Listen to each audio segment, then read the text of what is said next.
India England జట్ల మధ్య ఎడ్జ్బాస్టన్లో జరుగుతున్నటువంటి రెండవ టెస్ట్ మ్యాచ్ అందరి అంచనాలకు భిన్నంగా అనూహ్య మలుపులు తిరుగుతుంది. తొలి ఇన్నింగ్స్లో భారత్ భారీ స్కోరు చేసేసరికి ఇక ఇండియాకు తిరుగులేదనుకున్నారు. పైగా ఇంగ్లాండ్ తన తొలి ఇన్నింగ్స్లో 84 పరుగులకే 5 వికెట్లు కోల్పోవడంతో ఇండియా గెలుపు ఖాయమే అని ఓ నిర్ధారణకు వచ్చారు. కానీ ఇంగ్లాండ్ బ్యాటర్లు జమై స్మిత్, హ్యారీ బ్రూక్ వీరిద్దరు కలిసి 6వ వికెట్కు ఏకంగా 303 పరుగుల పార్ట్నర్షిప్ జోడించడంతో మ్యాచ్పై ఇంగ్లాండ్ది పైచేయి అయింది.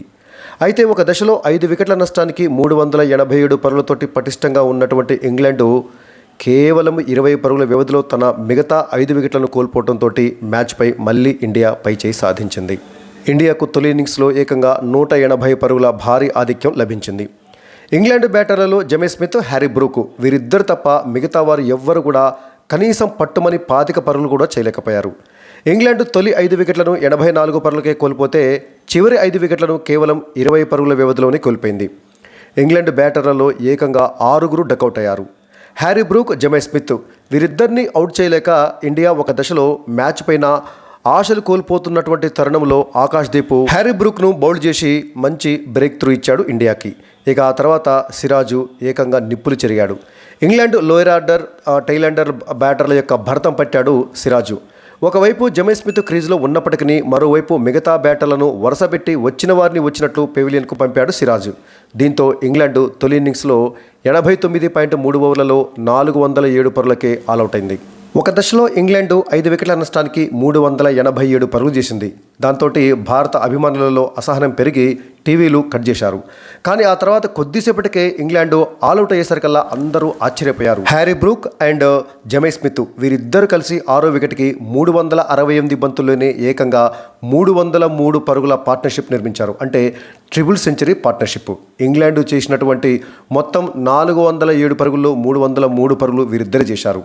సో వీరి పార్ట్నర్షిప్ను విడదీయడానికి భారత బౌలర్లు చేయని ప్రయత్నం లేదు. కెప్టెన్ శుభ్మన్ గిల్ ఉపయోగించని బౌలరు లేడు.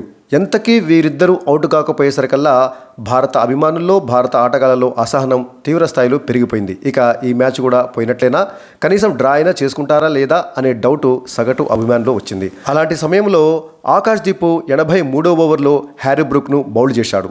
కాస్తలో కాస్త భారత అభిమానులకు మళ్ళీ ఆశలు వచ్చాయి. ఇక ఆ తర్వాత చూడు, సిరాజు మామూలుగా రెచ్చిపోలేదు. చివరి 3 బ్యాటర్లను వచ్చిన వారిని వచ్చినట్టు వెనక్కి పంపించాడు. వాళ్ళు 3 కూడా డకౌట్ చేశాడు.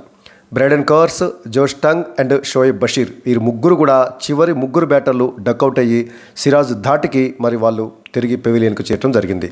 సో మొత్తంగా ఇంగ్లాండ్ తన తొలి ఇన్నింగ్స్లో 89.3 ఓవర్లలో 407 పరుగులకు ఆల్అౌట్ అయింది.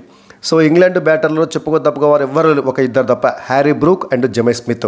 5వ స్థానంలో వచ్చినటువంటి హ్యారీ బ్రూక్ 234 బంతులు ఎదుర్కొని 17 ఫోర్లు, ఒక సిక్సర్ తోటి 158 పరుగులు చేసి ఆకాశ్దీప్ బౌలింగ్లో బౌల్డ్ అయితే, జమై స్మిత్ అద్భుతంగా పోరాడి 207 బంతుల్లోనే 21 ఫోర్లు, 4 సిక్సర్లతోటి 184 పరుగులు చేసి నాట్అవుట్గా నిలిచాడు.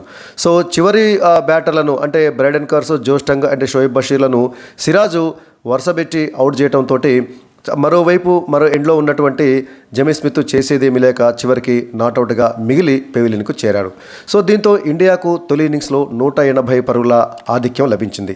ఇక ఇండియన్ బౌలర్ల విషయానికి వచ్చినట్లయితే ఆకాశ్దీప్ అండ్ సిరాజ్ ఈ ఇద్దరు మాత్రమే వికెట్లు తీశారు. సో మనకి ఇంగ్లాండ్ బ్యాటర్లలో ఏ విధంగా అయితే 2 బ్యాటర్లు మాత్రమే స్కోర్ చేశారో, భారత బౌలర్లలో 2 బౌలర్లు మాత్రమే వికెట్లు తీశారు. సిరాజ్ 6 వికెట్లు తీస్తే ఆకాశ్దీప్ 4 వికెట్లు తీశాడు. సో మొత్తంగా 19.3 ఓవర్లు వేసినటువంటి సిరాజు మరి 70 పరుగులు 6 వికెట్లు తీస్తే ఆకాశ్దీప్ కూడా చక్కగా రాణించాడు. కీలకమైనటువంటి సమయంలో హ్యారీ బ్రూక్ వికెట్ తీసి ఇండియాకు మంచి బ్రేక్ త్రూ ఇచ్చాడు ఆకాశ్దీప్. మొత్తంగా 20 ఓవర్లు వేసినటువంటి ఆకాశ్దీప్ 88 పరుగులు 4 వికెట్లు తీయడం జరిగింది. ఇక మిగతా ప్రసిద్ధ కృష్ణ కానీ, నితీష్ రెడ్డి కానీ, రవీంద్ర జడేజా కానీ, వాషింగ్టన్ సుందర్ కానీ నలుగురు ఎవరు ఒక్క వికెట్ కూడా తీయలేకపోయారు. నిన్న ఒక వికెట్ తీసినటువంటి సిరాజు ఈరోజు పొద్దున్నే 2 వికెట్లు తీయడం జరిగింది. Joe Root and Ben Stokes వీరిద్దరిని అవుట్ చేయడం జరిగింది. ఆ తర్వాత చివరిలో 3 వికెట్లు కూడా తన ఖాతాలో వేసుకున్నటువంటి సిరాజు 6 వికెట్ల ప్రదర్శన చేశాడు. సో తన కెరియర్లో ఇది 2వ అత్యుత్తమ బౌలింగ్ ప్రదర్శన.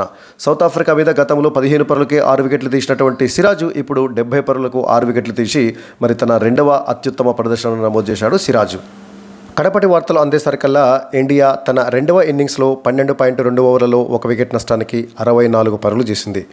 ఓపెనర్ యశస్వి జైస్వాల్ ధాటిగా ఆడి 22 బంతుల్లో 4 4లతోటి 28 పరుగులు చేసి జోష్ టంగ్ బౌలింగ్లో ఎల్బీడబ్ల్యూగా అవుట్ అయ్యాడు. ఇక మరొక ఓపెనర్ కేఎల్ రాహుల్ 38 బంతుల్లో 6 4లతోటి 28 పరుగులతో, కరుణ్ నాయర్ 14 బంతుల్లో 1 4 తోటి 7 పరుగులతోటి ప్రస్తుతం క్రీజ్లో ఉన్నారు. ఈ రోజు అంటే 3వ రోజు మరొక 2-3 ఓవర్ల పాటు ఆట కొనసాగవచ్చు. సో మొత్తంగా చూసినట్లయితే ఇప్పటికీ ఇండియా 244 పరుగుల ఆధిక్యంలో ఉంది. సో రేపు మొత్తం బ్యాటింగ్ చేయొచ్చు, ఇండియా చేయడానికి అవకాశం ఉంది. ఎందుకంటే చివరి రోజు ఇంగ్లాండ్ ముందు 350 పరుగుల విజయ లక్ష్యాన్ని ఉంచినట్లయితే వాళ్ళు ఈజీగా కొట్టే అవకాశం ఉంది. ఎందుకంటే ఫస్ట్ టెస్ట్లో మనకు అనుభవం ఉంది కాబట్టి రేపు మొత్తం బ్యాటింగ్ చేసినప్పటికీ కూడా మనము దాదాపుగా 450కు పైగా పరుగుల విజయ లక్ష్యాన్ని ఇంగ్లాండ్ ముందు ఉంచవలసిన అవసరం ఉంటుంది. లేదంటే మరి బాల్ తరహాలో వాళ్ళు ధాటిగా బ్యాటింగ్ చేసి లక్ష్యాన్ని ఛేదిస్తారు. సో కాబట్టి వీలైనంత తొందరగా ఇండియా కాస్త ఫాస్ట్గా బ్యాటింగ్ చేసి రేపు 2 సెషన్లు ఆటను ఆడాలి. 3వ సెషన్లో కూడా అవసరమైతే 10 ఓవర్ల పాటు బ్యాటింగ్ చేసి ఆ తర్వాత 3వ సెషన్లో అంటే 4వ రోజు చివరిలో ఒక 15 ఓవర్ల పాటు ఇంగ్లాండ్కు బ్యాటింగ్ అప్పగించవలసి ఉంటుంది. సో మొత్తంగా 450కు పైగా పరుగుల విజయ లక్ష్యాన్ని ఇంగ్లాండ్ ముందు ఉంచితేనే మనము ఈ మ్యాచ్లో గెలవడానికి ఎక్కువ ఛాన్స్ ఉంటుంది. సో కాబట్టి సేఫ్ గేమ్ ఆడాలంటే మాత్రం ఖచ్చితంగా మన వాళ్ళు ధాటిగా బ్యాటింగ్ చేసి రేపు కూడా మరి ఆ బ్యాటింగ్ను కొనసాగించి ఇంగ్లాండ్ ముందు 450+ టార్గెట్ను ఉంచినట్లయితే ఈ మ్యాచ్లో మనం గెలవడానికి అవకాశం ఉంది. మొత్తంగా ఆశలు కోల్పోతున్నటువంటి సమయంలో ఈ మ్యాచ్లో ఆకాశ్దీప్ హ్యారీ బ్రూక్ను అవుట్ చేయడం ద్వారా మళ్ళీ భారత్కు కాస్త ఆధిక్యాన్ని సంపాదించి పెట్టాడు. ఆ తర్వాత సిరాజ్ వరుసబెట్టి టైలెండర్లను అవుట్ చేసి మ్యాచ్లోకి మళ్ళీ ఇండియాను ముందుకు తీసుకొచ్చారు. సో ఇదే స్ఫూర్తితోటి మరి బ్యాటర్లు 300 వరకు స్కోర్ చేసినట్లయితే ఇంగ్లాండ్ ముందు 480+ టార్గెట్ను ఉంచవచ్చు. సో మరి ఈ మ్యాచ్ పైన మీ అభిప్రాయం ఏమిటో కామెంట్ సెక్షన్లో కామెంట్ చేయండి. మొత్తానికి మన హైదరాబాద్ డిఎస్పీ సిరాజు 6 వికెట్లతోటి చెలరేగి ఇండియా మళ్ళీ ఆధిక్యం సంపాదించడంలో కీలక పాత్ర పోషించాడు.